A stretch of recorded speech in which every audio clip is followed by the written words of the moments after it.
He was walking through the forest with his dog when he suddenly noticed an old house among the trees, a house no one in the area had ever heard of. At first, he thought it was just an abandoned place, but when he stepped inside, subscribe to the channel and make sure to write in the comments where you're watching this video from. The morning had broken slow and heavy over the outskirts of Greenwood County. A layer of gray mist hovered above the wet earth, curling around the treetops like smoke from an invisible fire. Michael Walker stood on his porch with a cup of black coffee in his hand, watching the steam rise and vanish into the damp air.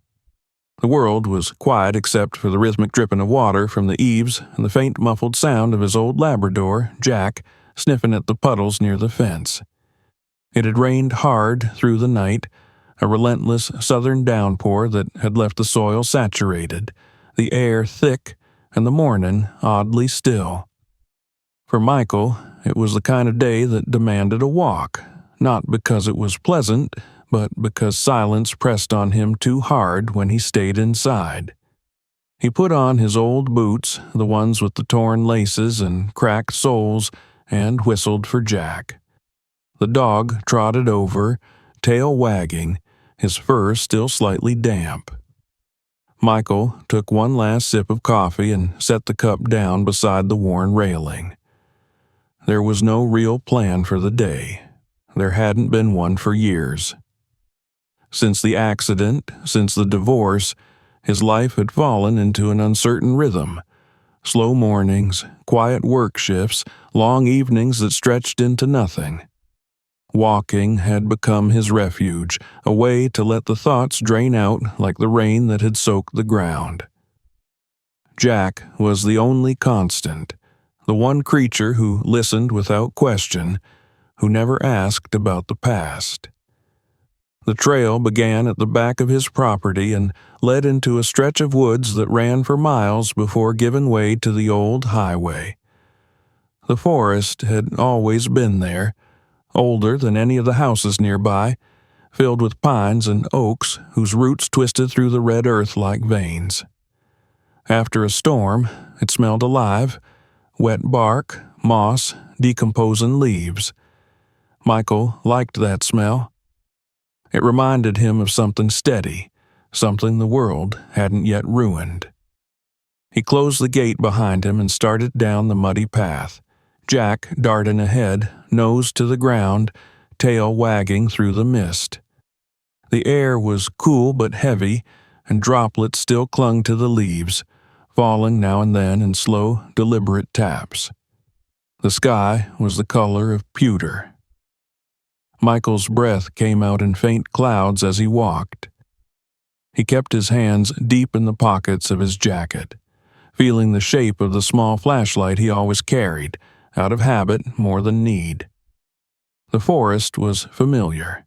He knew every bend, every fallen trunk, every low branch that needed ducking under. He'd walked this path 100 times, maybe more. Yet there was something different this morning. Not just the silence, but the feeling that the forest itself was listening. Jack ran ahead, stopping occasionally to look back as if to make sure his owner was still following. Michael smiled faintly.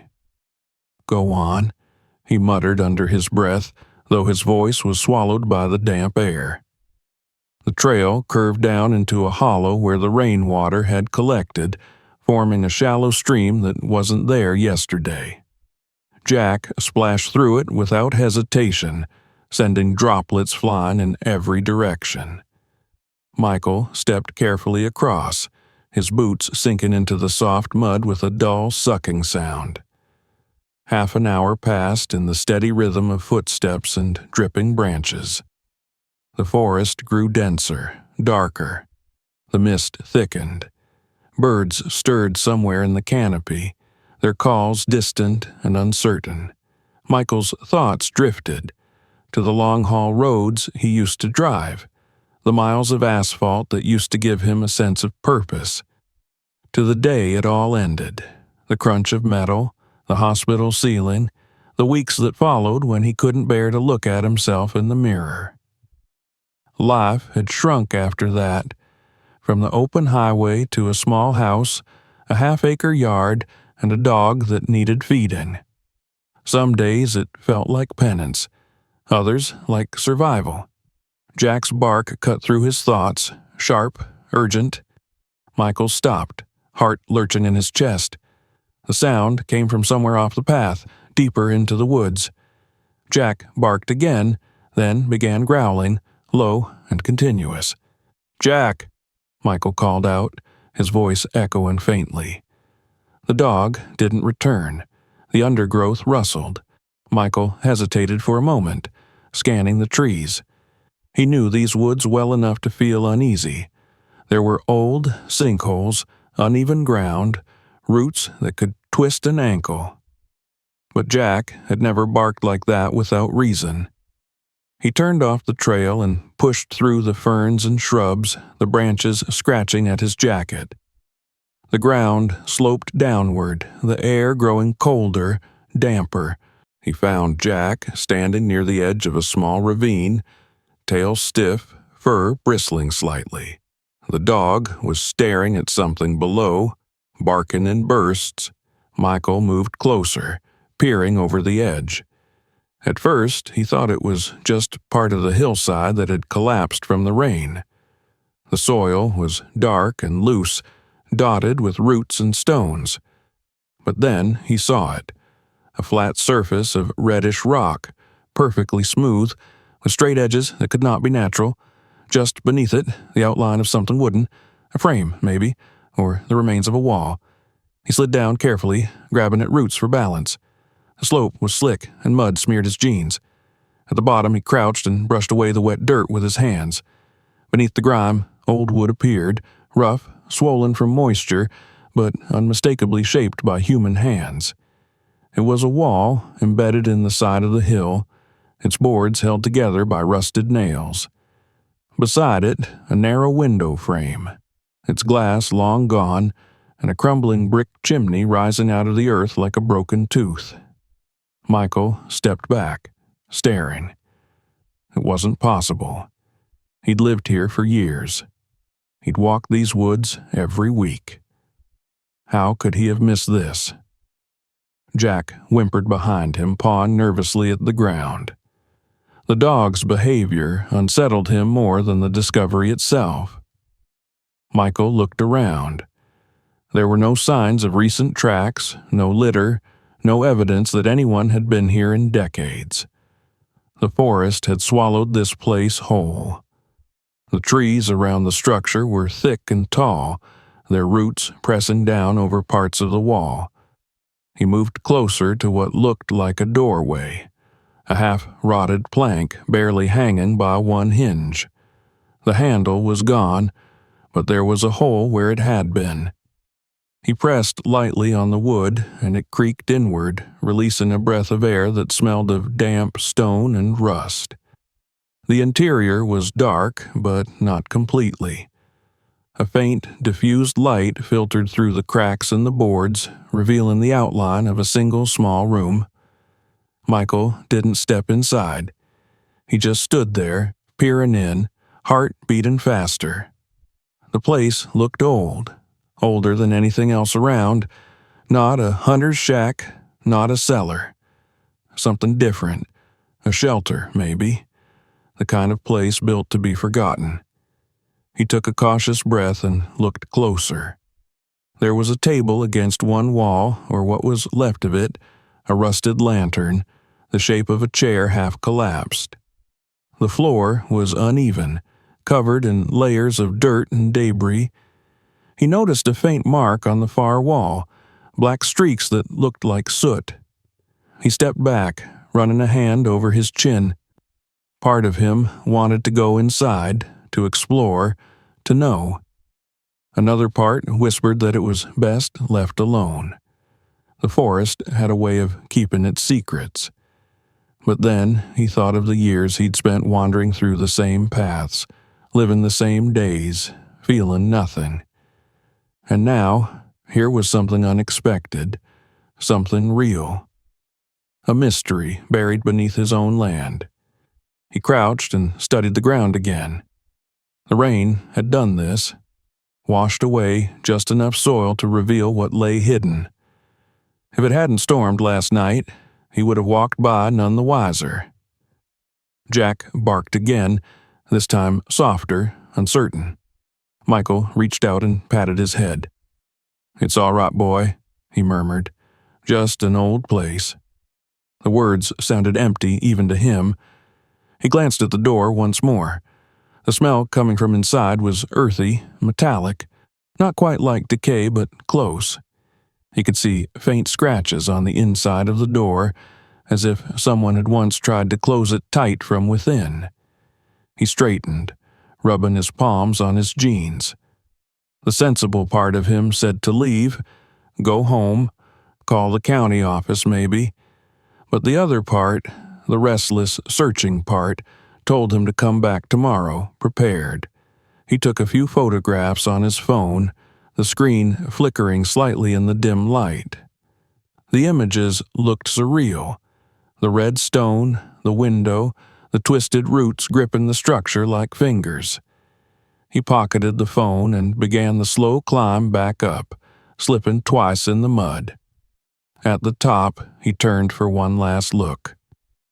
The structure was almost invisible from here, swallowed again by shadow and foliage. It seemed to breathe with the forest as if alive. On the way home, the path felt different. The trees loomed closer. Jack kept looking back, ears twitching. The air was growing cooler as the sun climbed behind the clouds. Michael walked faster, his boots squelching in the wet ground.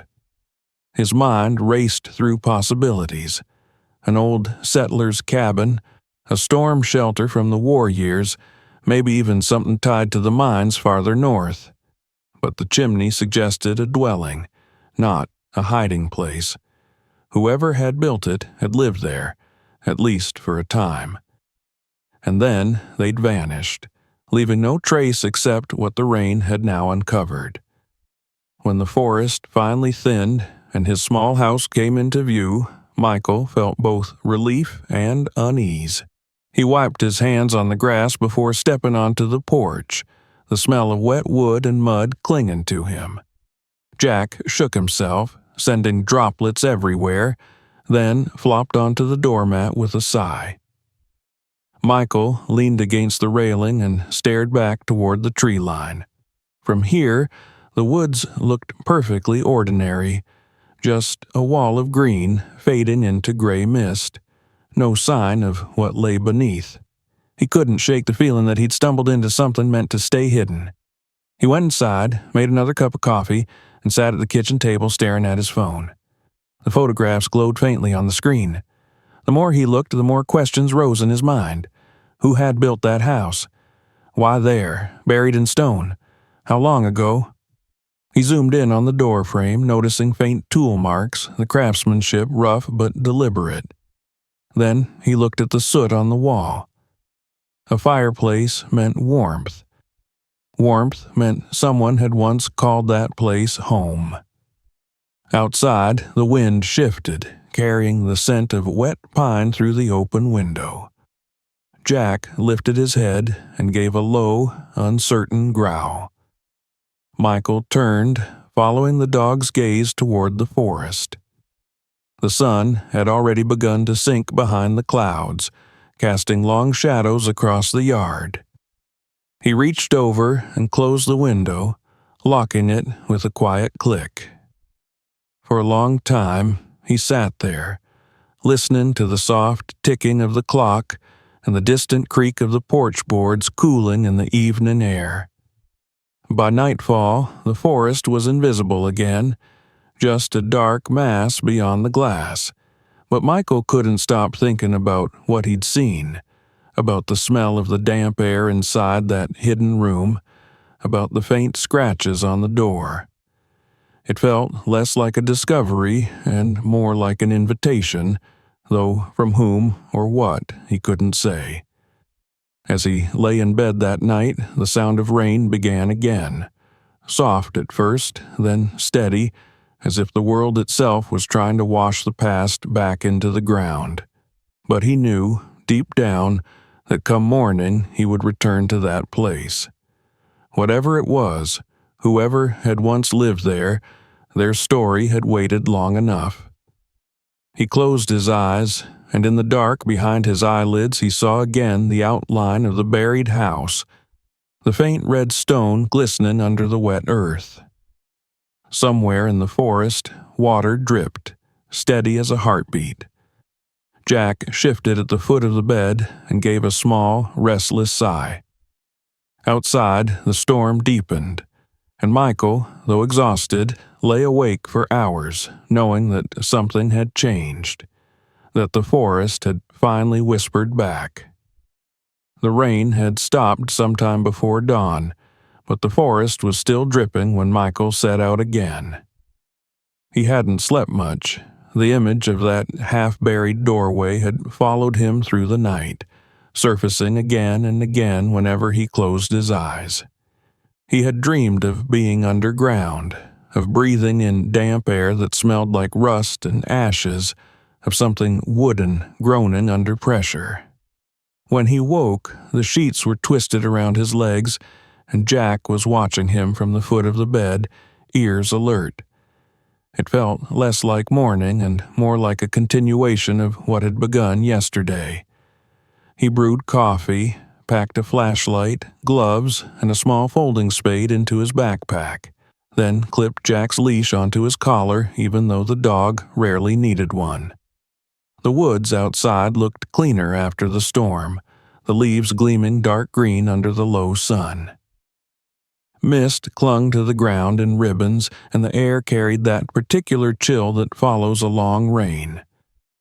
The trail was muddy again, but Michael didn't care. Every step squelched as he followed the familiar path, retracing yesterday's footprints that were already half erased.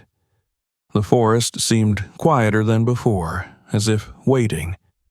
He noticed details he hadn't yesterday. The smell of crushed ferns, the way light pooled in small clearings, the dark scars on the trees where lightning had stripped away bark.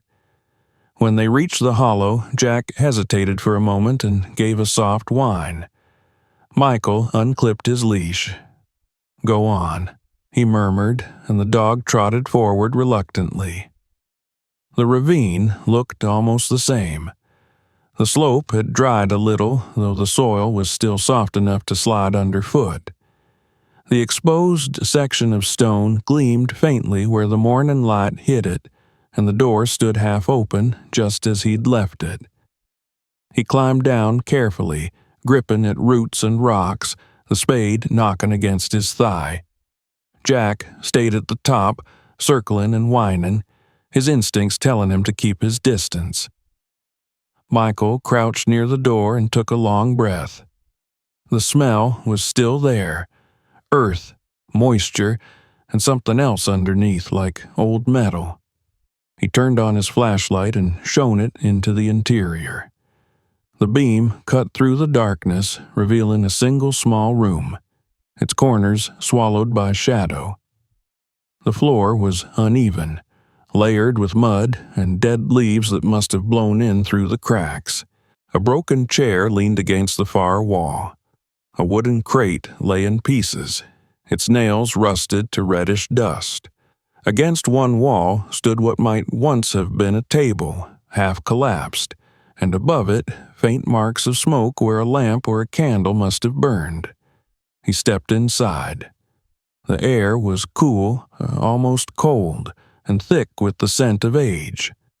The beam of his flashlight wandered across the stone walls, catching on things he hadn't noticed from the doorway. On one wall were faint scratches, vertical and uneven, as though someone had once used a knife or a nail to carve numbers or letters into the surface. He brushed away a layer of dirt with his glove. They weren't words, just short lines, groups of 5, like someone counting days. He counted the groups, 50, 60, maybe more. Someone had lived here long enough to measure time by marks on the wall. In the corner was a small brick structure, blackened with soot. The remnants of a chimney rose through the ceiling and disappeared into the earth above.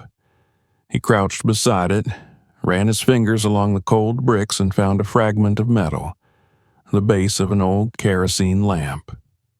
The glass was gone, the top bent. Nearby lay a tin cup, its handle missing, and a few buttons scattered in the dust. None of it made much sense. There were no signs of more recent visitors, no beer cans, no plastic, no footprints other than his own. The place had been sealed by time. Michael stood still for a long moment, listening. The forest outside was distant, muffled, the occasional drip of water echoing through the hollow space. He could hear his own breathing. It struck him that whoever built this place had wanted to disappear. This wasn't a cabin for comfort. It was shelter. Thick walls, a hidden entrance, just enough to survive. He looked at the scratches on the wall again and imagined someone huddled here with a lamp, scratching one mark after another as days passed. The floorboards near the chimney were oddly firm under his boots, less hollow than the rest. He crouched again, sweeping away debris. One of the planks had a different color, slightly raised at one end. He tapped it lightly with the handle of his spade, a dull, solid sound.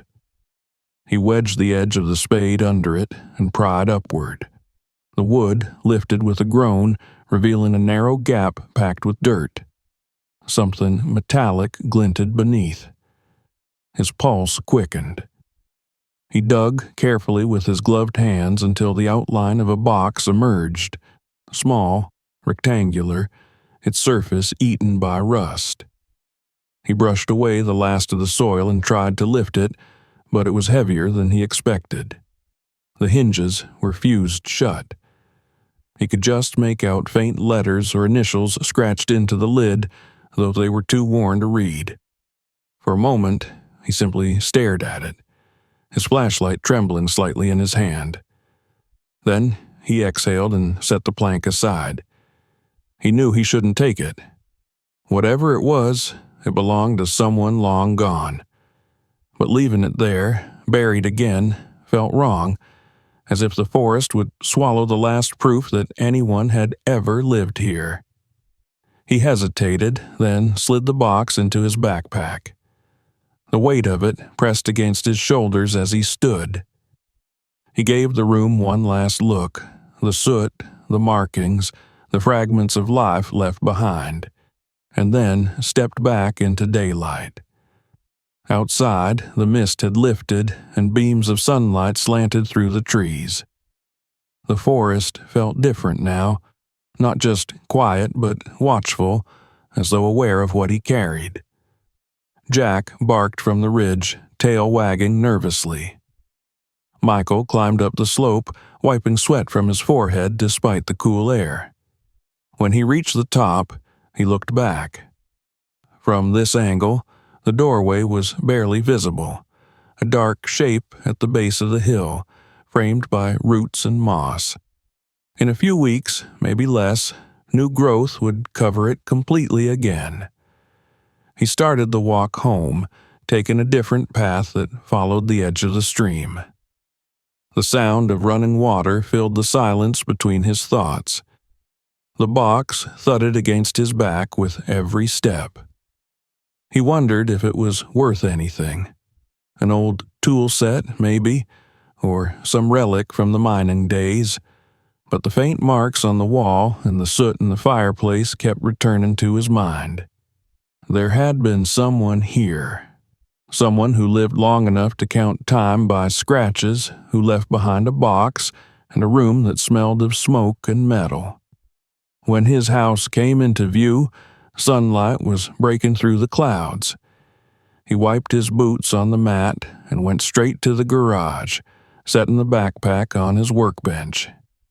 The concrete floor was cool under his feet, and the smell of motor oil hung in the air, familiar, grounding.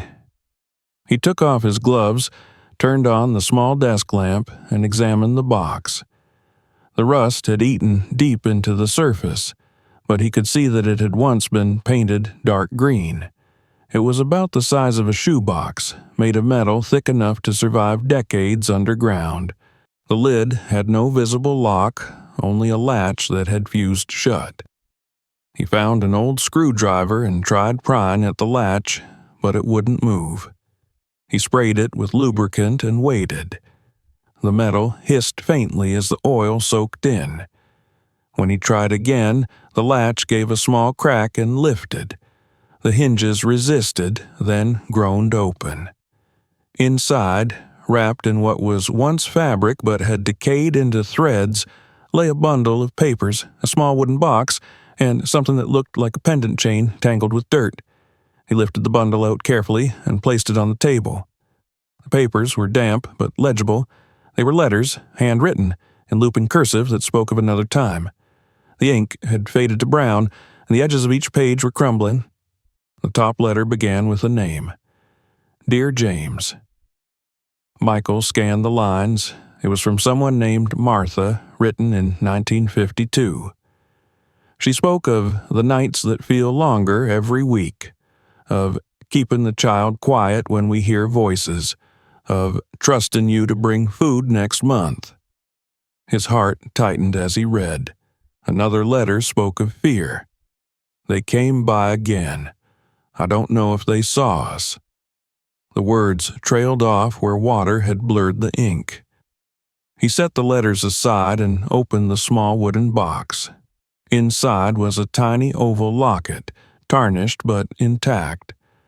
When he pried it open, he found a photograph. A man in work clothes smiling faintly, and beside him a little girl clutching a doll. On the back of the photo, written in the same hand as the letters, were the words, "If someone finds this, give it to her. She's still alive." Michael sat back in his chair. The garage felt smaller suddenly, the air heavier. He looked around at his tools, the old tires, the neat rows of jars filled with screws. The world of machines and routine seemed distant now, irrelevant compared to the fragile water-stained pages on his table. He reached for another letter. The handwriting shook more here, as if written in haste. They say the river road is blocked. If you don't come by Friday, I'll take her and go. I don't know where, but we can't stay.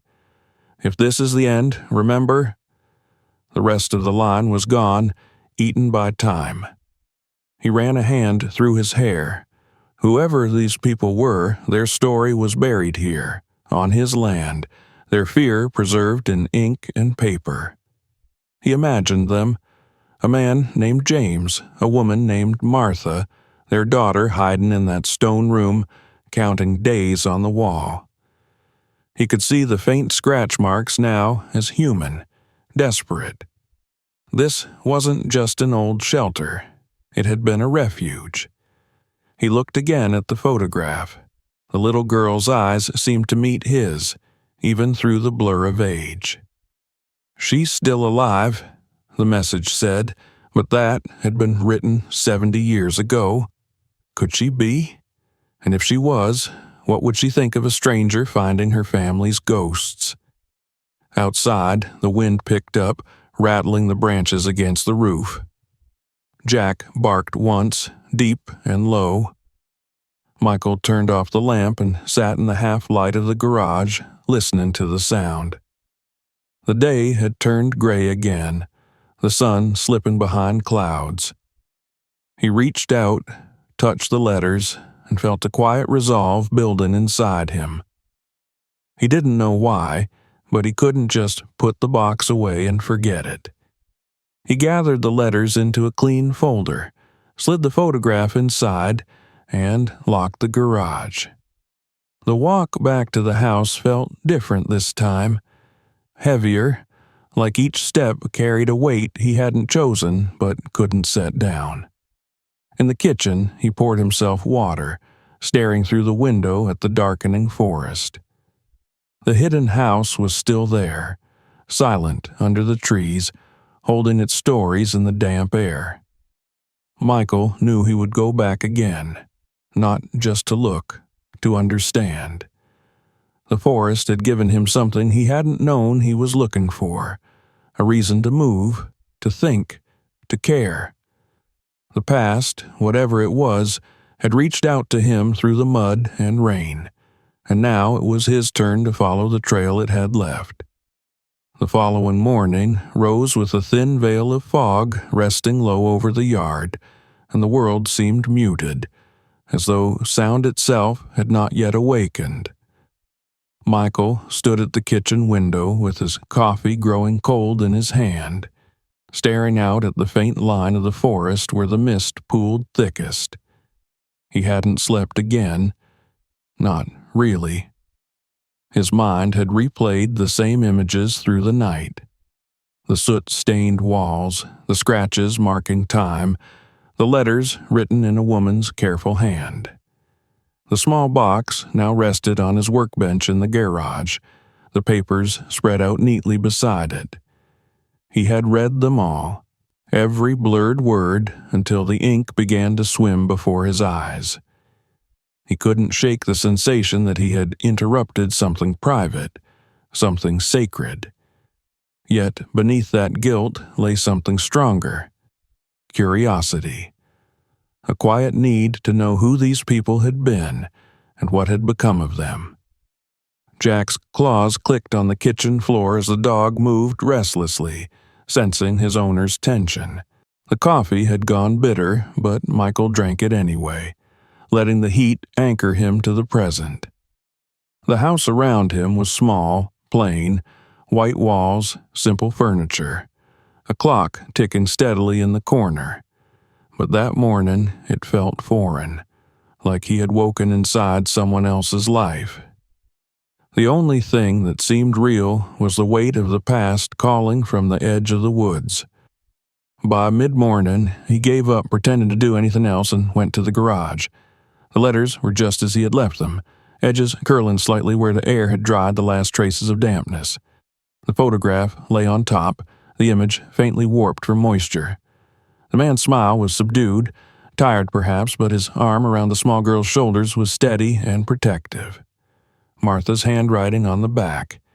If someone finds this, give it to her. She's still alive, echoed through Michael's head as if she had whispered it directly to him. He touched the surface lightly, afraid to smudge it further. He tried to arrange the letters chronologically.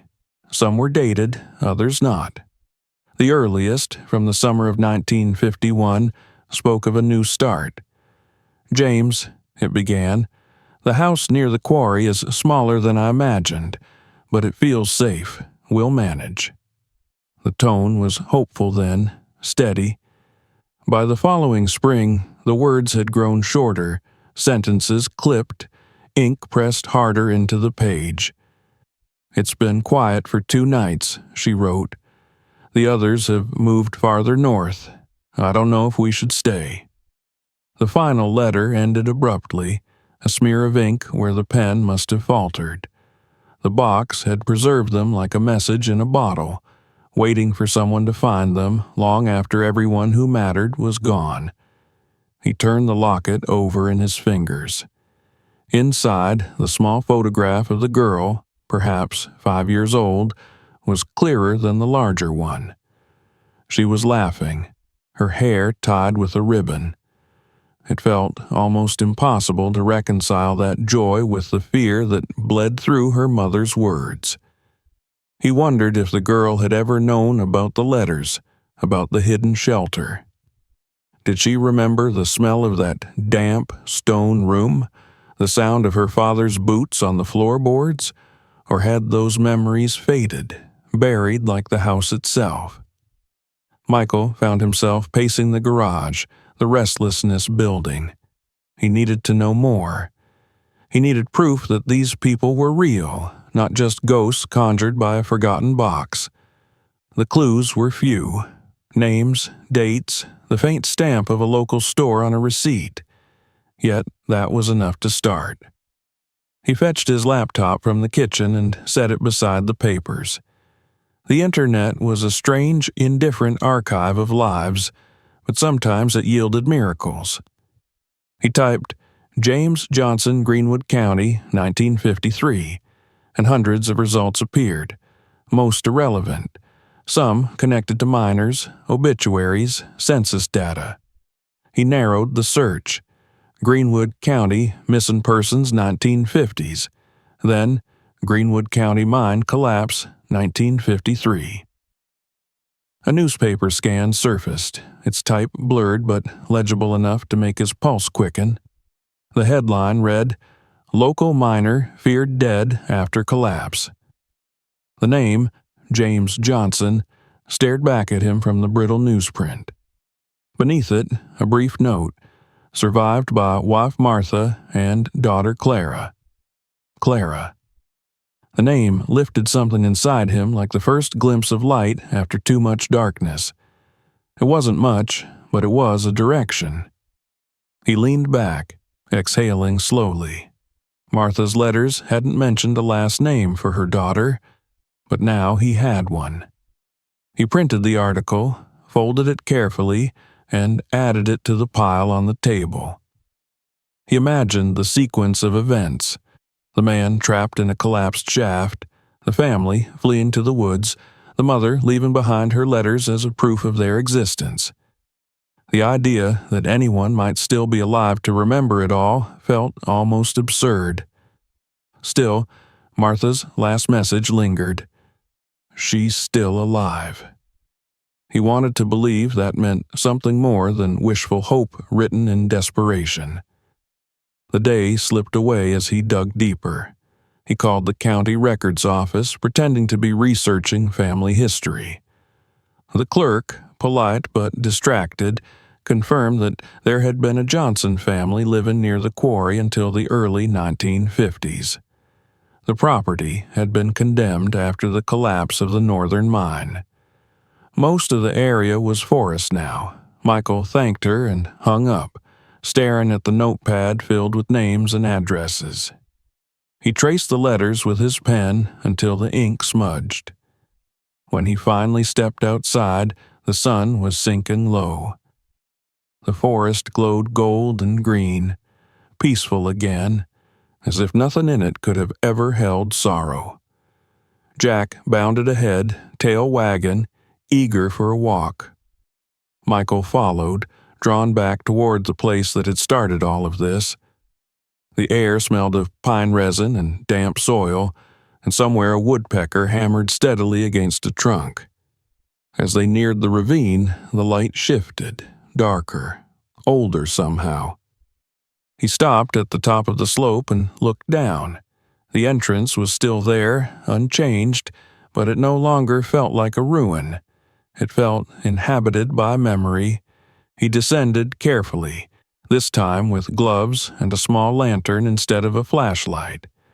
The door creaked again when he pushed it open, the sound loud in the hush of the forest. The air inside was as cold as before, thick and still. He placed the lantern on the ground, its light spilling across the rough floorboards. Dust hung in the beam like smoke. He moved slowly, studying each object with the attention of someone entering a sacred place. He ran his hand along the wall where the marks were carved. The grooves felt shallow but deliberate, uneven in height, as though made by a tired hand. 70 groups, maybe more, enough to mark several months of confinement. He crouched by the fireplace again. The remains of the lamp were still there, the handle of the cup, the broken crate. Beneath one of the shelves, he noticed something he hadn't before. A small indentation in the stone, blackened and irregular. It looked like the remnant of a candle or perhaps a bullet mark. He frowned, brushing at it with his thumb. It was impossible to tell. The walls were rough and pitted everywhere, the stone weakened by moisture. Yet the thought unsettled him. He found himself speaking quietly, though no one was there to hear. "You were just trying to live," he murmured, eyes on the floorboards. His voice echoed faintly, swallowed by the chamber. He straightened, listening. Outside, the wind moved through the trees, a soft, shifting sound that might have been words if he'd let his imagination go that far. But Michael wasn't a man for ghosts. He was a man for evidence, for cause and effect. Whatever had happened here could be known, explained, if he only searched hard enough. The lantern's light caught on something near the door, a faint glimmer buried beneath a layer of dirt. He crouched again and brushed the soil aside.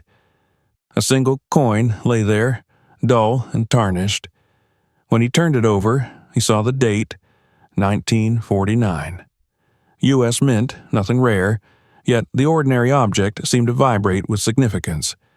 It was proof that this wasn't fantasy. People had been here, eating, sleeping, waiting. He slipped the coin into his pocket and stood for a moment, taking in the room one last time. He imagined the sound of rain hitting the stone roof, the mother and daughter huddled near the small fire, the father maybe never returning. The story was all here, if he could only piece it together. When he left, twilight had fallen. The forest was dense with shadow, and Jack barked softly from above the ridge, impatient for him to reappear. As they walked home, Michael's mind was already turning over possibilities. There might be more buried beneath that floor. Objects, journals, something that told the rest of the story. But tonight he had enough to consider. He had proof of who they were. Tomorrow he would start looking for the daughter if she was still alive. At home, he spread the letters across his kitchen table. Each one carried the weight of a life that had slipped between the cracks of history. He tried to read them again, this time imagining the woman behind the words, the curve of her handwriting, the steady hand that grew shakier as the days wore on. There was strength in her voice even through the fear, a determination to protect her child at any cost. He admired that, maybe even envied it. His own life felt small in comparison, days filled with empty repetition, nights haunted by nothing but silence.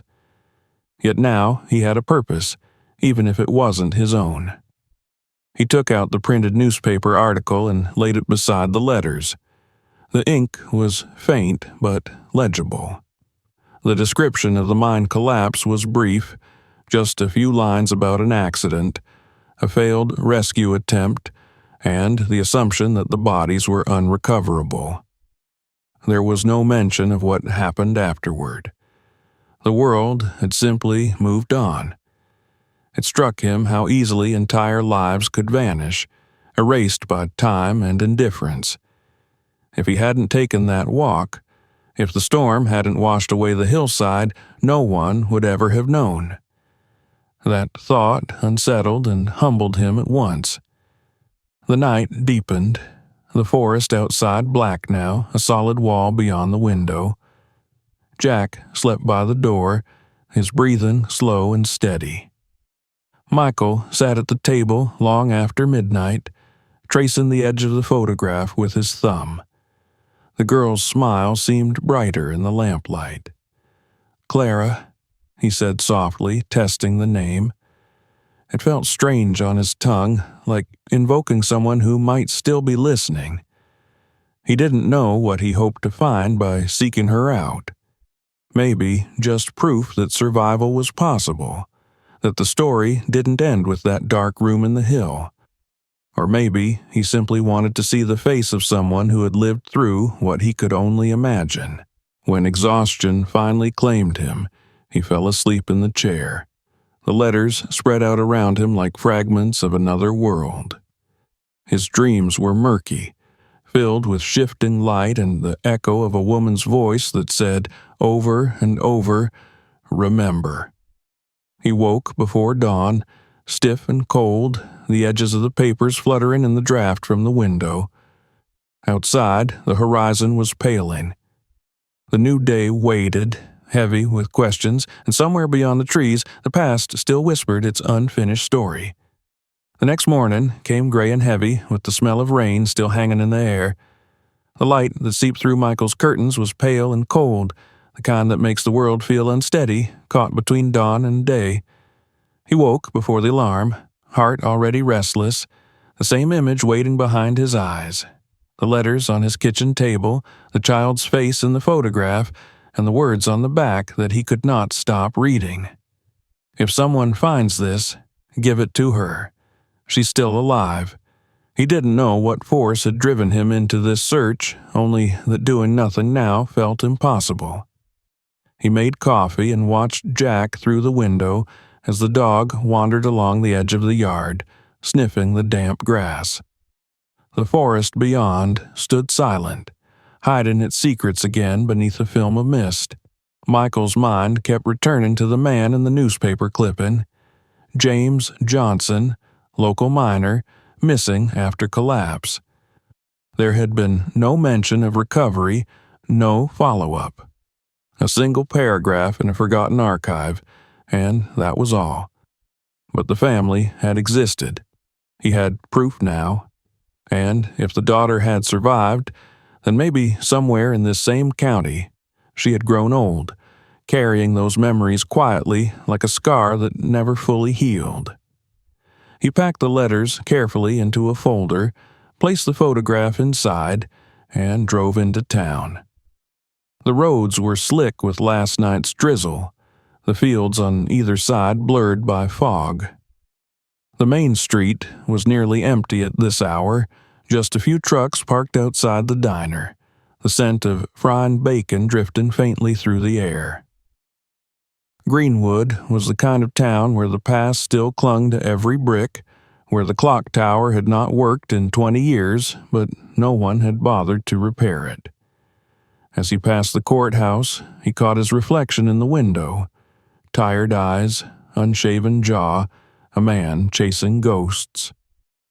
Still, he kept driving until he reached the old library near the square. Inside, the air was cool and smelled faintly of paper and dust.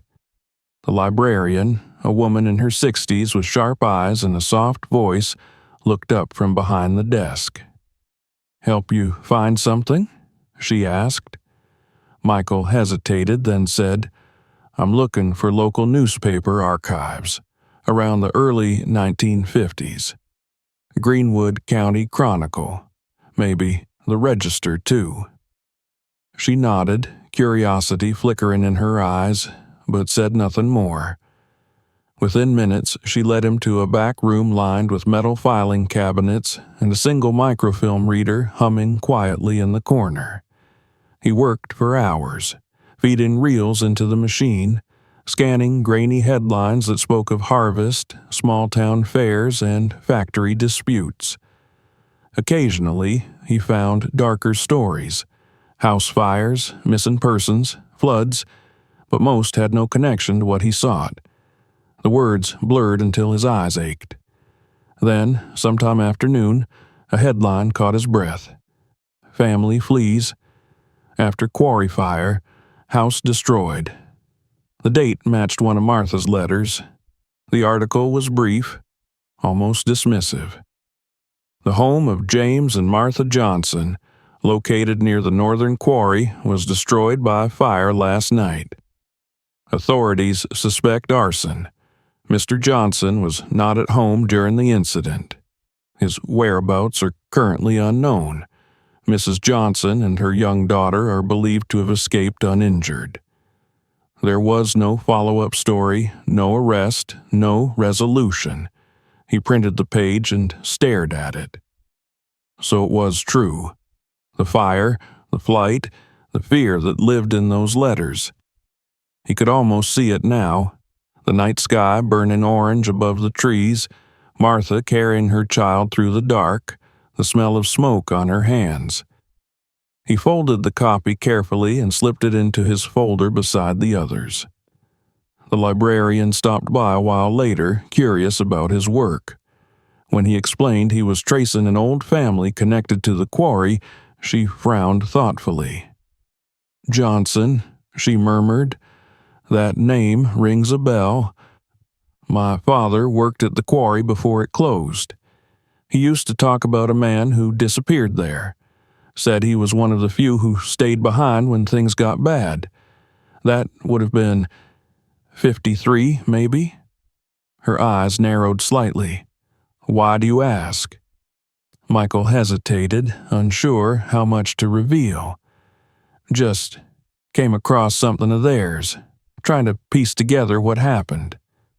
The woman nodded slowly, as though she understood more than he had said. You might try the county archives, she suggested. They keep old property records, census rolls, even police reports if you know what to ask for. Sheriff's office, too, though they don't like digging through the past. He thanked her and left, his folder heavier now with copies and notes. Outside, the afternoon sun was struggling to break through the clouds. The courthouse loomed across the street, its stone steps worn smooth by decades of footsteps. He crossed over, climbed the steps, and entered the county records office. The clerk at the counter barely looked up until he mentioned the name again. James Johnson, around 1953, something to do with the quarry. That earned him a second look. The clerk, a thin man with gray hair and ink stains on his fingers, tapped a few keys, frowning. Johnson. We've got several, but there's a record here for a property out near Pine Hollow, condemned in '54 after the collapse. Says family relocated, but no destination listed. He turned the monitor slightly. You a relative? Michael paused. Just looking into local history, he said, and the man shrugged. Well, history doesn't pay much, but good luck to you. He spent another hour there, digging through old ledgers until he found what he needed, a list of evacuees from that year. Among them, Martha Johnson and daughter Clara, transferred to St. Luke's Parish Shelter, temporary residence. His pen stilled over the page. Clara again. There it was, proof that she had survived, that they had made it out after all. He copied the address and date, thanking the clerk before heading back into the bright afternoon. The parish building stood on the edge of town, small and plain, with faded white paint and a wooden cross above the doorway. The pastor, a tall man with silver hair and kind eyes, listened patiently as Michael explained he was researching a family that once stayed there in the 1950s. I'm afraid we don't keep many records that far back, he said, but we do have some guest logs in the basement, mostly handwritten. He led Michael down a narrow staircase lined with peeling paint. The air was cool and smelled of old paper and candle wax. Rows of boxes were stacked neatly along the walls. The pastor lifted one labeled 1950-1955 and set it on the table. You're welcome to look. Just put everything back where you found it. Michael opened the first ledger carefully. The pages were yellowed, edges brittle. Most names meant nothing to him, families passing through after floods or layoffs. Then he saw it. March 1953. Johnson, Martha, and Clara, child. Shelter assigned. Room 3B. His pulse quickened. He traced the letters with his finger, as if touching them might bridge the years. There was no departure date, only a note beside it. Transferred to family care. Address withheld. He turned the page, hoping for more, but the next entries jumped ahead to another month. The trail ended there. Back outside, the sunlight seemed too bright. He sat on the church steps, the sound of distant traffic mixing with birdsong. Clara had survived. That was certain now. The question was where she had gone afterward. Somewhere in these same streets, perhaps, she had grown up, gone to school, married, lived a full life without knowing that a man decades later would stumble upon her family's buried refuge. The thought made him smile faintly. History, he realized, wasn't just what was written in ledgers or carved into stone. It lived quietly inside people, carried forward without notice until someone happened to look. By the time he returned home, Evening had settled. The forest at the edge of his property was gold again, the light slanting through the branches. He parked the truck and stood for a moment, looking toward the trees. He knew he'd have to go back to that house in the stone soon. Not to search, but to see it anew, with context now, with meaning. Jack met him at the porch, tail wagging, and followed him inside as he spread the new documents across the table. The pieces were fitting together slowly. The mine collapse, the fire, the hidden refuge, the letters left behind. All that remained was to find the daughter, to close the circle that Martha had started. That night, sleep came easier, though his dreams were vivid. He saw the quarry glowing red under a low sun, men shouting, the ground trembling. He saw Martha's hands covered in soot, holding her daughter close as they vanished into the forest. When he woke, dawn was just beginning to color the horizon, and for the first time in years, Michael felt something like purpose stirring inside him. There was still a long way to go, but now the path forward had a name: Clara Johnson. Somewhere, somehow, she was waiting to be found. The next day rose clear and blue after a week of gray skies. The rain had finally moved east, leaving behind the kind of crisp, brittle sunlight that made the world look cleaner than it was.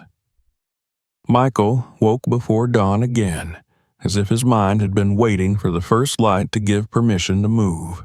He sat at the kitchen table with the folder of letters in front of him, the edges curling from use, the photograph of the little girl now familiar as an old memory.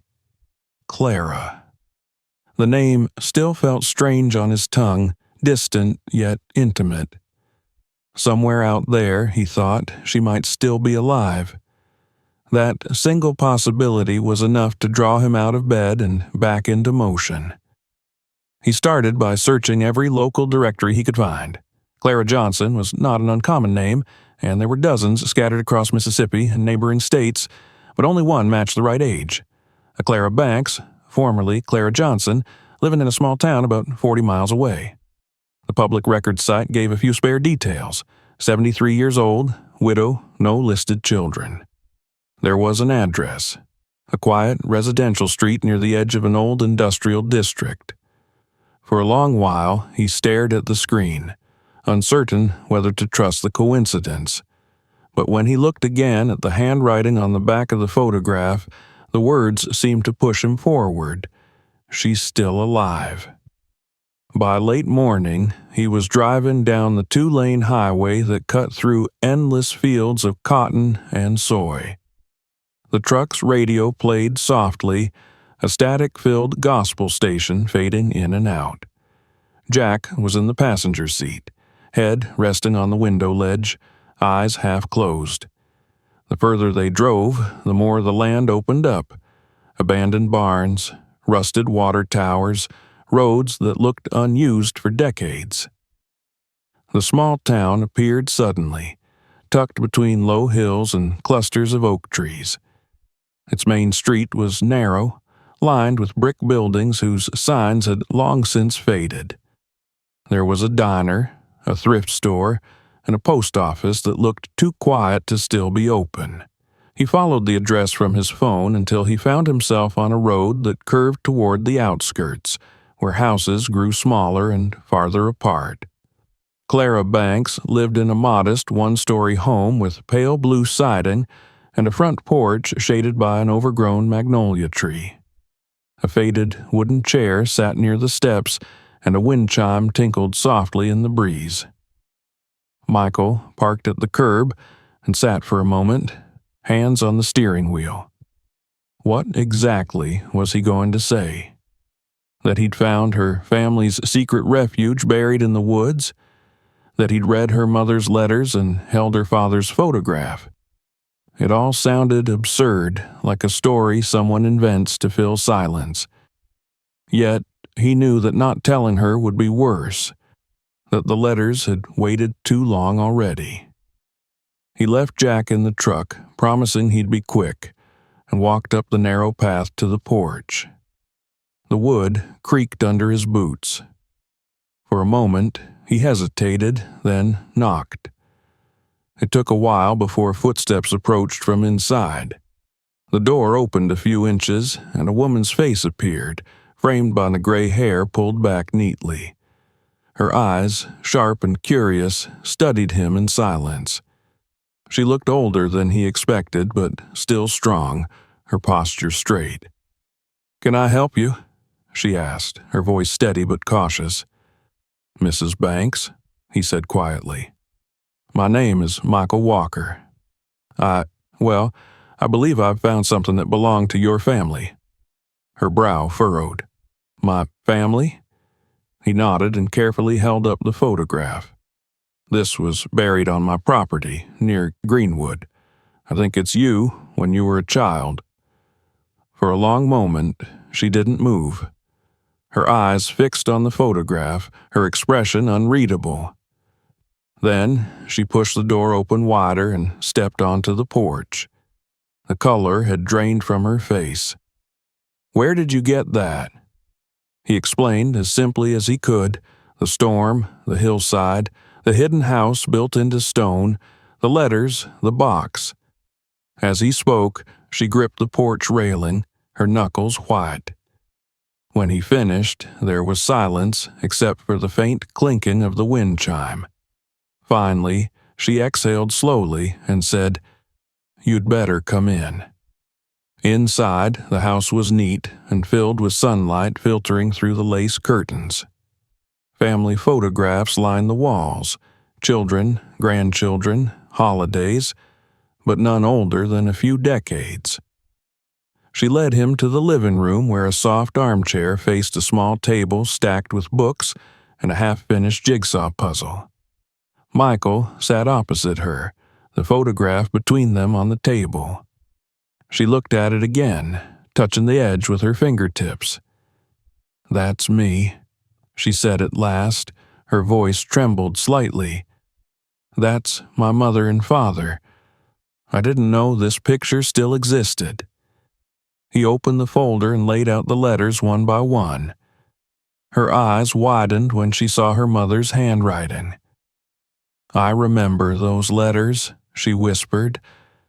"She used to write to my father even after he stopped coming back from the mine. She said one day he'd find them." She picked one up, the paper fragile between her fingers, and read silently. Her eyes shimmered, but she didn't cry. "She never told me where she hid them. When we left the shelter, we had nothing. I thought everything from that time was gone." Michael listened quietly. He didn't interrupt. The weight of decades seemed to settle around them, the air heavy with memory. Finally, she set the letter down and looked at him. "That place you found, how is it?" "It's small," he said, "half buried now, but the walls are still standing. The chimney, too. You can still see where the bed was, where they marked the days on the wall." She nodded slowly. "My father built it. He said it would keep us safe if things got bad. After the fire, we stayed there for weeks, maybe months. I was too young to keep track. He'd go out at night to find food, and every time he left, my mother would mark the wall. I guess those were the scratches you saw." She looked away, her eyes unfocused. Then one night, he didn't come back. There was an explosion at the mine. We heard it from the woods. My mother, she knew, but she still waited for him every night until we finally left." Michael's throat tightened. The picture of the family he had pieced together through fragments was now a living story, spoken aloud. "I found the letters inside a box under the floor," he said. "They were sealed, like she wanted them to survive even if everything else didn't." "She always believed someone would find them," Clara said softly. "She used to tell me that stories don't die, they just sleep." She smiled faintly, though her eyes glistened. I suppose she was right. They sat in silence for a long while. Outside, a car passed slowly on the street, its tires whispering over the pavement. When the sound faded, she looked at him again. "I want to see it," she said. "That place. Can you take me there?" Michael hesitated. "It's deep in the woods, and the ground's still soft from the rain. It might not be safe." "I don't care," she said firmly. "I've waited my whole life to go back." He agreed, though part of him feared what she might feel standing there again. The next day, they set out early, the truck bumping along the back roads that led to his property. Clara sat quietly, her hands folded in her lap, her gaze fixed on the passing fields. Jack lay on the seat between them, head resting against her arm. "He's a good dog," she said suddenly, breaking the silence. "My father had one just like him." When they reached the edge of the forest, she looked out the window and inhaled deeply, as if recognizing the air itself. "It smells the same," she murmured, "wet pine and earth. I remember hiding in places that smelled like that." Michael parked near the trail and helped her down. She walked slowly, leaning on his arm when the path turned muddy, but her steps were steady. The forest grew darker as they moved deeper in. The sunlight filtered through layers of leaves. Birds scattered ahead of them, and the only other sound was the steady crunch of their boots. When the slope came into view, she stopped and pressed a hand to her chest. "There," she said softly. "That's it, isn't it?" The doorway was still half concealed by roots and moss, the old wood blackened but intact. Michael cleared the entrance with his spade, brushing away the dirt until the opening widened. The smell of damp stone drifted out. He handed her a flashlight, but she shook her head. "I remember it in the dark," she said. Then, taking a breath, she stepped inside. Michael followed her, the air cool and still. She moved slowly, her hand trailing along the wall. "Here," she said, touching the faint marks carved into the stone. "This is where she kept track. Every day my father didn't come back," she added another line. "I used to watch her, trying to count them, but I always lost track." Her voice wavered. "I thought the forest had swallowed this place. I didn't think I'd ever see it again." She knelt by the chimney, running her fingers along the soot. "She used to warm milk on this fire," she said, smiling faintly, "and I'd fall asleep listening to her humming." Then her smile faded, replaced by something like peace. "It's smaller than I remembered." Michael didn't speak. He let her have the silence, the room, the memories. After a long while, she reached into her coat pocket and took out a small envelope. "I brought something," she said. "It's one of her letters I kept. I think it belongs here." She set it gently on the stone shelf beside the lamp base that still lay there. "I want this place to rest now." When they stepped outside again, the afternoon light was softer, golden through the trees. She looked back once, shading her eyes. "He gave his life for us," she said quietly. "My mother always said he stayed behind so we could leave. Maybe now he'll know we didn't forget." On the drive home, she was quiet again, but it was a different kind of silence, full, not empty. When they reached her house, she turned to him before getting out.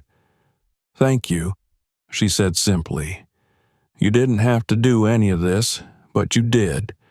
You gave me back something I thought was gone forever." He didn't know what to say, so he just nodded. "I'll keep the place safe," he promised. "No one will disturb it." She smiled. "That's all I could ask." Then she paused, her eyes lingering on him. "You know, sometimes we find things because they're meant to be found by the right person. Maybe my mother was waiting for someone like you." After she went inside, Michael sat in the truck for a long time, watching the light fade across the quiet street. He thought of the hidden house, the letters, the marks on the wall. For the first time since he'd uncovered it, the mystery no longer felt heavy. It felt finished, closed like a book. The forest would keep its silence again, but now it was a silence that carried memory rather than loss. When he finally drove home, the sun had dipped low and the sky burned red behind the trees. Jack rested his head on his knee, and Michael reached down to scratch behind his ears. "It's done," he said softly, more to himself than the dog, but he knew that, in a way, it wasn't really done. Stories like this never truly end. They just settle into the earth, waiting for someone to listen again. The following morning, the sunlight that crept through Michael's curtains was softer than usual, warm and pale, as though the world itself was exhaling after a long, unspoken tension. He woke to the sound of Jack's nails clicking on the wooden floor and the faint scent of coffee drifting from the kitchen. For the first time in weeks, the heaviness that had followed him since that first day in the woods seemed to have lifted. There was still the ache of what he had learned, the weight of those old letters, but beneath it was something gentler, an understanding that what he had uncovered wasn't just tragedy. It was proof that love and survival could leave traces strong enough to outlast time. He poured his coffee and sat by the window. The trees were still wet from last night's dew, glinting like metal where the sun touched them. Somewhere in that forest, the little house carved into the hill still stood, half hidden by moss and memory. It no longer frightened him or filled him with questions. It had become something else entirely, a story returned to its rightful place. But one promise remained. He had told Clara he would make sure the place was safe, that it wouldn't vanish again into the mud and silence. That thought stayed with him as he finished his coffee and looked toward the tree line. By mid-morning, he loaded the truck with a few tools, a hammer, boards, nails, a roll of plastic sheeting, and a small wooden plaque he'd carved the night before. The letters were simple, the carving rough, but they carried the meaning clearly enough. James Johnson, husband, father, remembered. He set it carefully on the passenger seat beside Jack and started the engine. The drive to the forest was quiet, the road winding through familiar fields.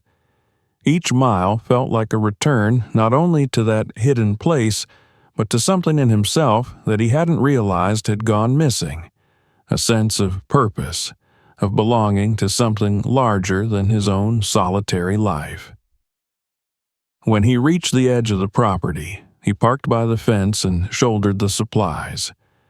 The air smelled of pine sap and damp earth, thick with the hush that always lingered after rain. Jack trotted ahead, tail wagging, his fur catching glints of light as he disappeared and reappeared among the trees. The walk felt shorter this time, maybe because Michael knew where he was going, maybe because he no longer felt the same unease. The forest no longer hid its secrets from him. It had offered them up, and he had listened.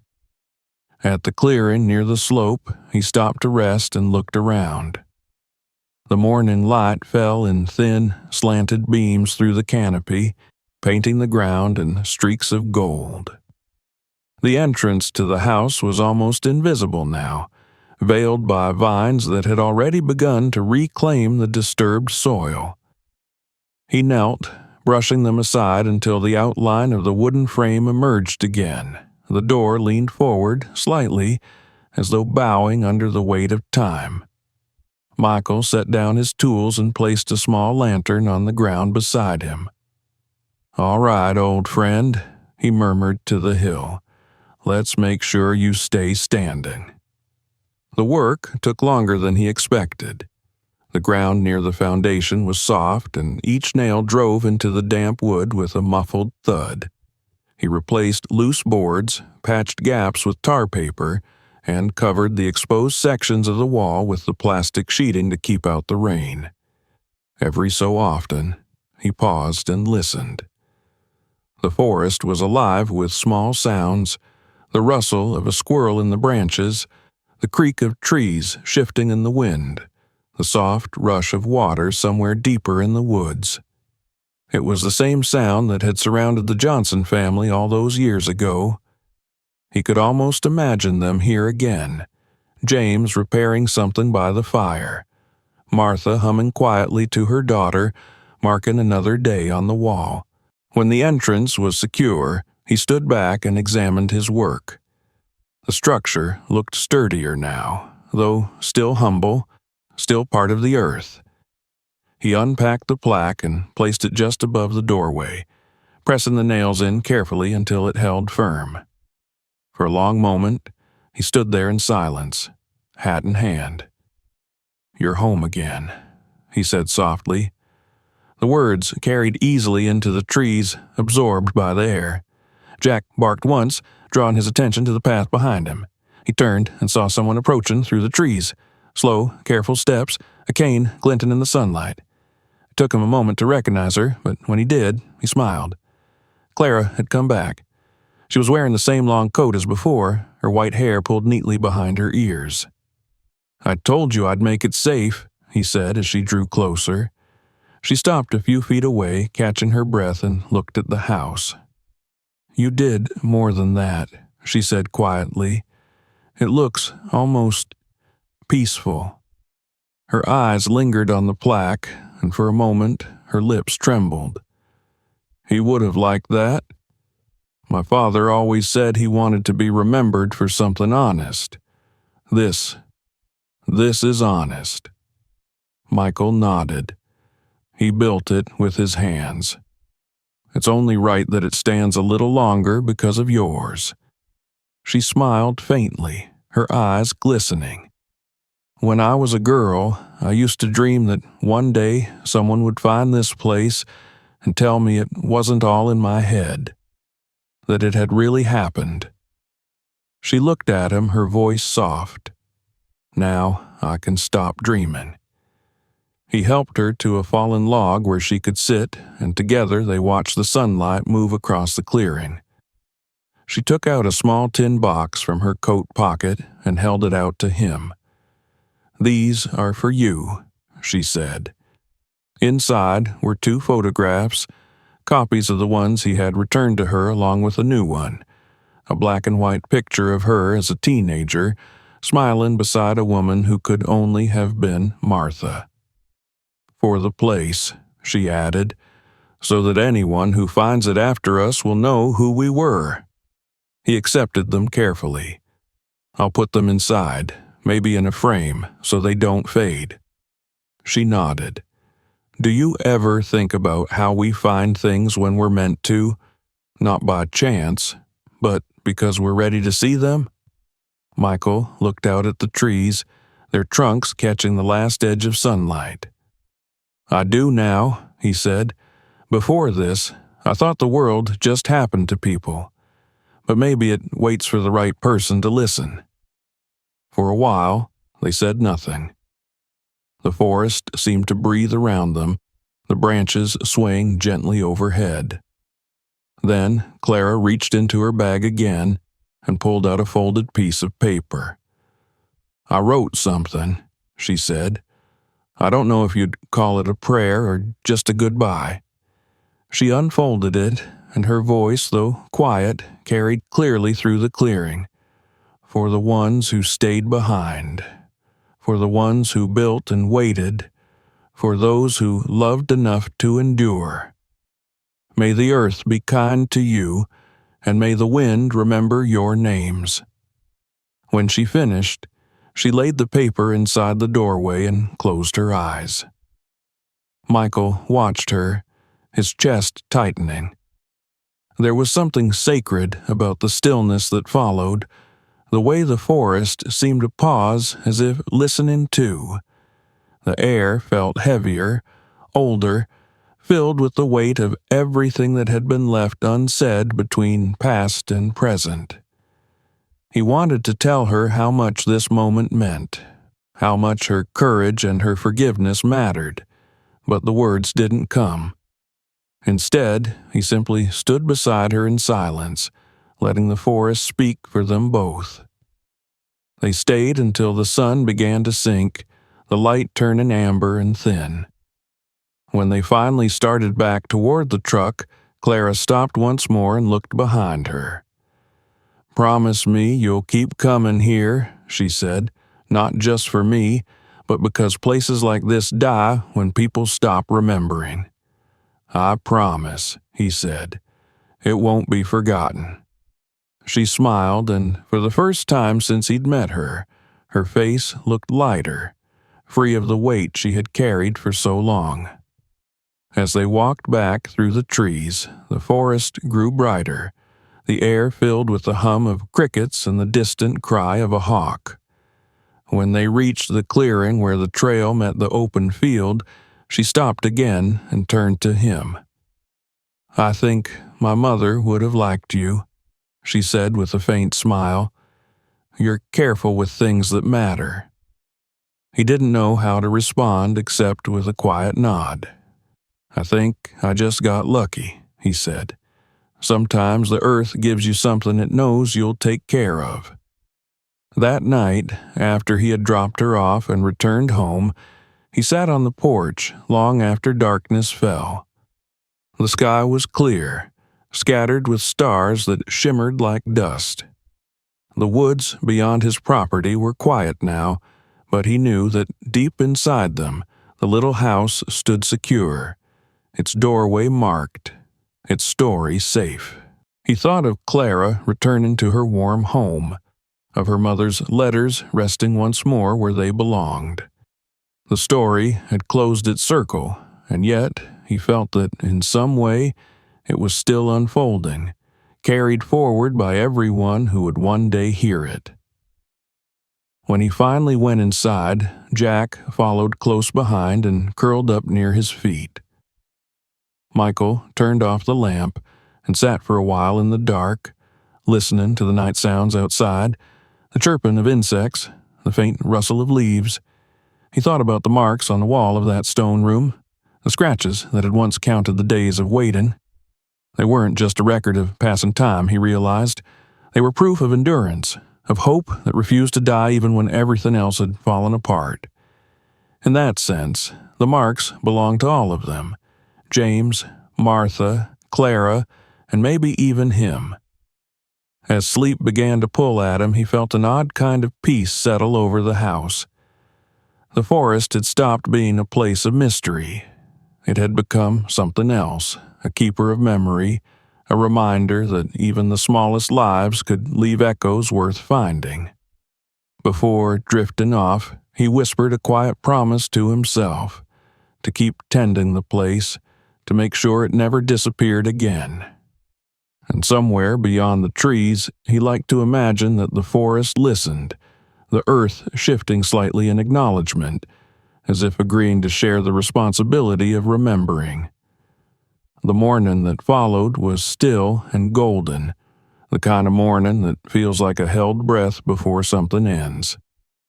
The light streamed through the window and spilled across Michael's kitchen table, glinting off the coffee cup beside a small stack of photographs.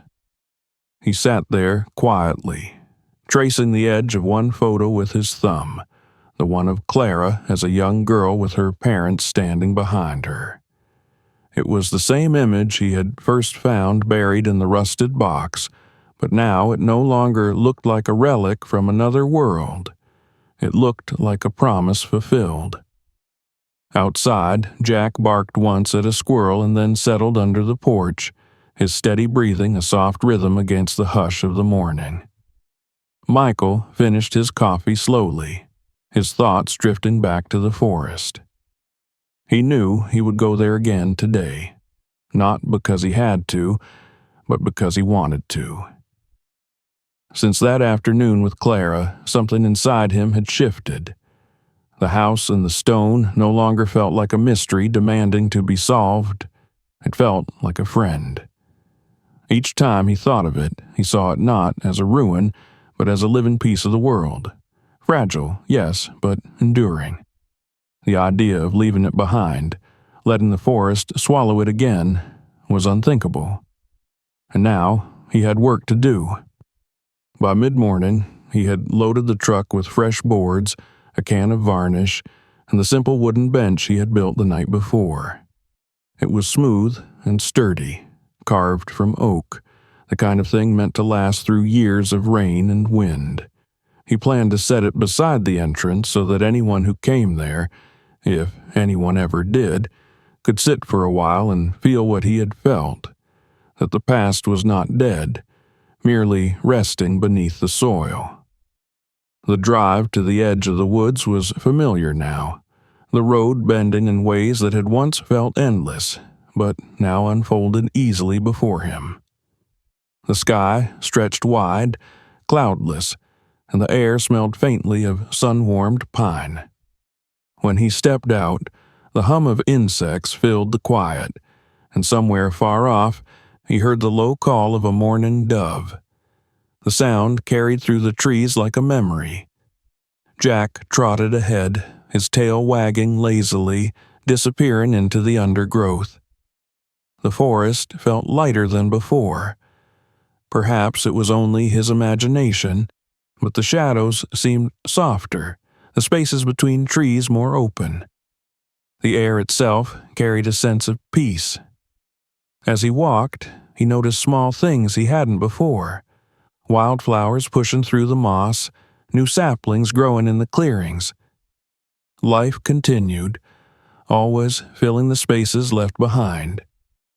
When he reached the slope where the house lay, the sunlight filtered down through the branches in broken gold lines, touching the plaque above the doorway and making the letters gleam faintly. He sat down the bench and rested for a moment, running his hand over the plaque. James Johnson, husband, father, remembered. The carving had dried nicely in the weather. The varnish he'd applied the previous week still held its sheen. He thought of Clara reading her mother's letter there, of her hand resting on the wall where the days had been counted. He smiled faintly. It was a strange thing, how places could hold emotion as if they were alive. The house didn't seem abandoned now. It seemed awake, listening. Michael worked for several hours. He fixed the last of the loose boards and cleared the debris from the path that led to the door. The forest floor was thick with fallen leaves, and as he brushed them away he found small traces of the past. A piece of old wire, a rusted hinge, a fragment of glass that caught the light like a drop of water. Each discovery was like a whisper from another time. He gathered the fragments carefully and placed them in a small wooden box he'd brought, a kind of offering to the history of the place. When he finished, he carried the bench to a spot just in front of the entrance where the sunlight fell evenly through the trees. He pressed it firmly into the soil, testing its balance, then sat down. The wood was warm from his hands, and for a long time he simply listened to the rustle of leaves, the buzz of a distant bee, the slow breathing of the forest. He could hear the faint sound of running water from somewhere below the hill, the same sound that must have echoed here decades earlier. The rhythm of it all was steady and grounding. His thoughts drifted to Clara again. It had been nearly a week since he had last seen her. She had called 2 days ago, her voice calm but lighter than before. She said she was all right, that she'd been sleeping better, that she'd begun sorting through the few old boxes she still had of her mother's belongings. "It feels easier now," she had said, "like the house forgave us for leaving." Those words had stayed with him. Forgiveness, he thought now, wasn't just between people. It could belong to places, too. He stood and looked out over the clearing. The sun had climbed higher, the shadows shorter. It occurred to him that this little corner of the world had once been the edge of someone's universe, the line between safety and fear. And now, after 70 years, it had become a sanctuary again. He imagined others finding it someday, hikers, perhaps, or a family exploring the woods, and wondering who had lived here, why there was a plaque and a bench, why the air seemed heavier but in a comforting way. Maybe they would pause long enough to feel the presence of those who came before. That was all he wanted, for the story to keep breathing. Before leaving, he placed the small box of fragments inside the house, beside the shelf where Clara had left her mother's letter. He stood in the doorway for a long moment, tracing the outline of the walls with his eyes. The carved tally marks were still visible, faint but enduring. He whispered quietly, not out of superstition, but respect. "You're safe now." Then he stepped outside, closing the door gently behind him. On the walk back to the truck, he felt the kind of quiet that lives deeper than silence. Jack ran ahead, chasing invisible scents through the trees, and the forest around them pulsed with life. When they reached the clearing, Michael turned once more toward the slope. From that distance, the house was invisible again, swallowed by greenery. It was how it should be. Hidden, but not forgotten. The following week, word began to spread through town about the discovery.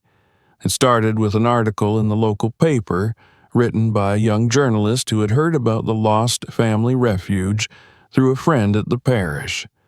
She came to see it herself, notebook in hand, asking Michael if she could tell the story. He agreed on one condition, that she treat it not as a curiosity but as a memorial. She did. The article was simple, respectful, the headline plain, "Hidden Shelter Found on Greenwood Property Linked to 1950s Quarry Family."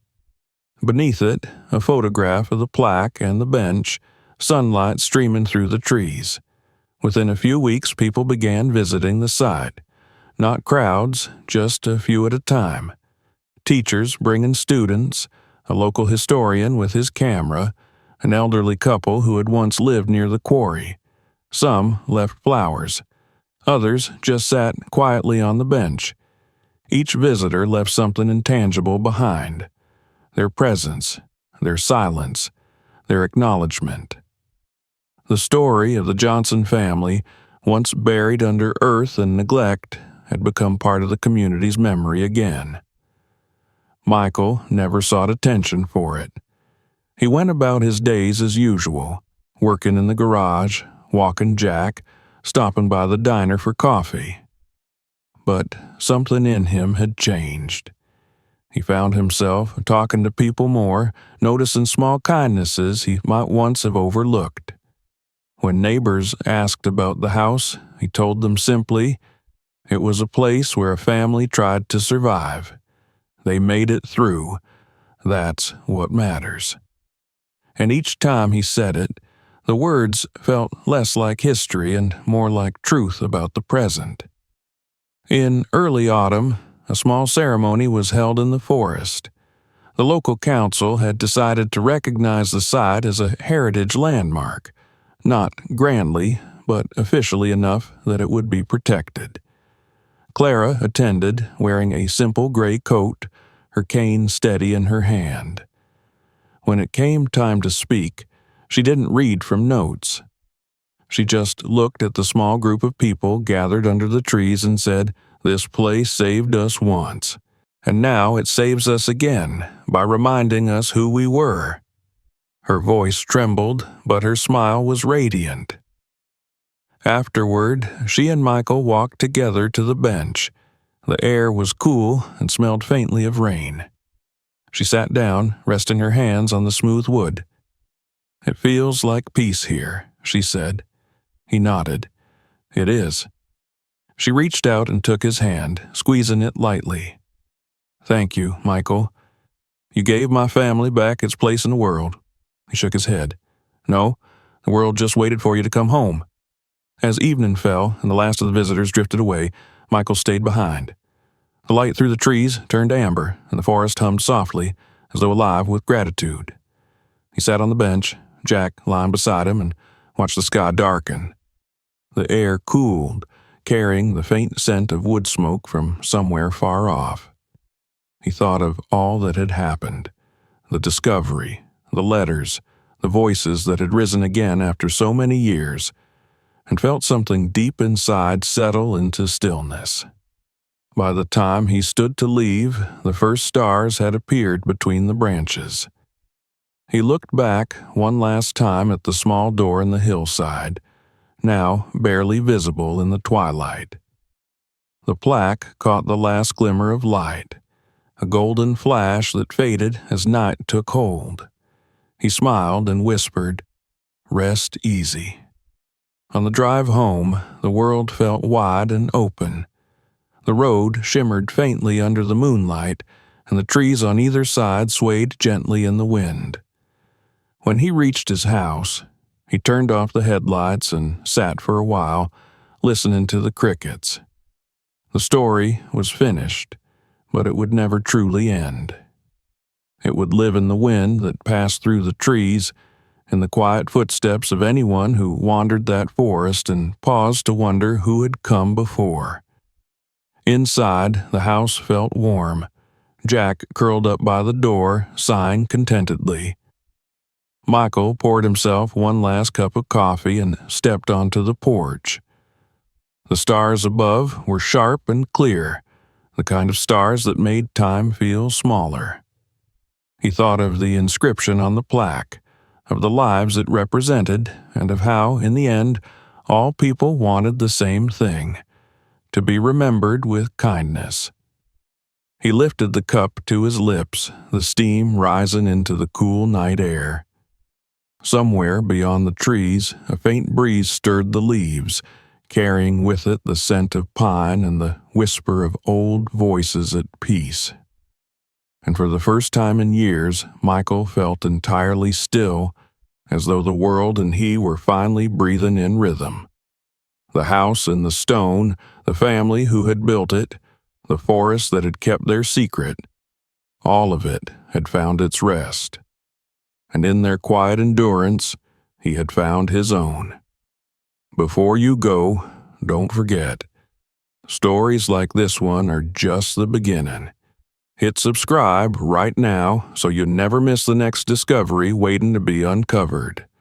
Turn on notifications, share this video with your friends, and tell us in the comments what you think about Michael's journey and the secrets hidden in the forest. Stay tuned for the next episode. And remember, sometimes the past doesn't stay buried forever.